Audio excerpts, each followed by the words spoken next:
Over here.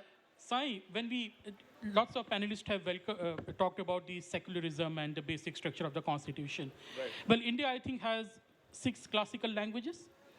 And there is no word for secularism in any of the India's classical language because concept itself was absent throughout the Correct. civilizational history of India.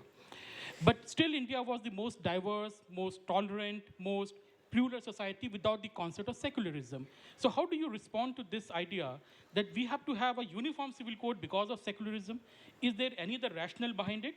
Or do you really want to go back to the old system where different castes and communities can follow their own tradition like the opponents of the UCCC are talking about? So let me start, first of all, by wholeheartedly endorsing the opening remarks of my dear friend Anand Ranganathan in letter and spirit. Second, I think it's important to understand that we are beating around the actual issue here under the pretext of uniformity. Which community in this country has a problem with equal treatment is the specific question that you must ask.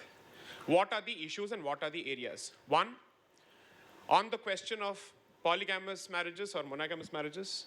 Two, on the question of succession. Three, on the question of maintenance and any other issue such as child marriage or forced circumcision, so to speak. Okay, these are the issues.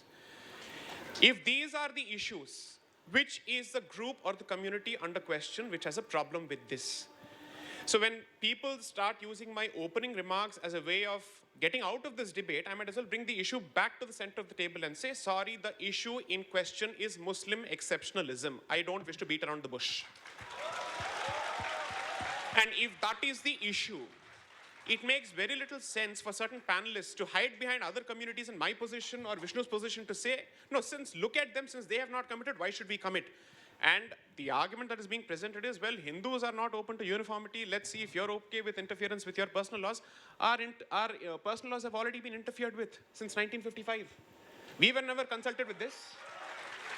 The majority community was never asked any kind of questions. Today, the Supreme Court says that the new law, apparently, according to the Supreme Court, is before you pass a legislation, you're supposed to have a discussion with the community.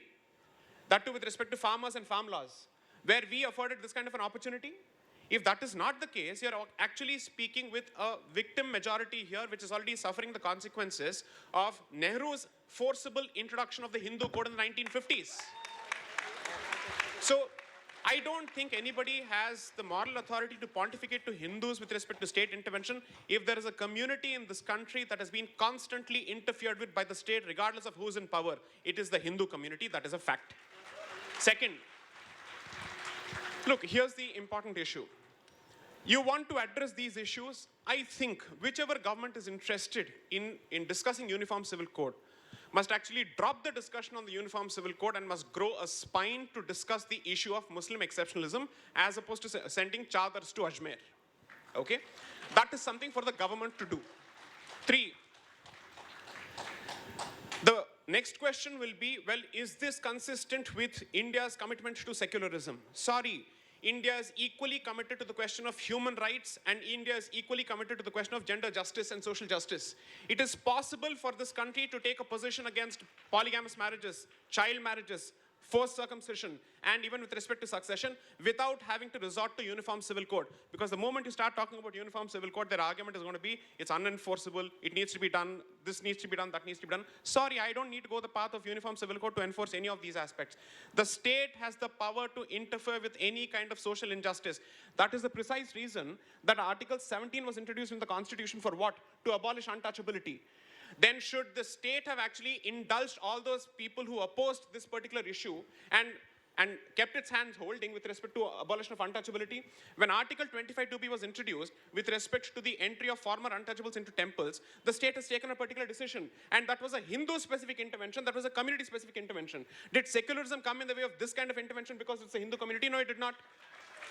So if the Constitution has shown the way that the Indian state reserves the power, constitutionally speaking, to interfere with a single community, provided there are legitimate grounds to do so, why should we resort to uniform civil code to interfere with Muslim exceptionalism on these specific areas? Let's have a discussion on this. So now uniform civil code is no more the discussion. Let me see what their position is on Muslim exceptionalism. Anand, you want to say something? Yes.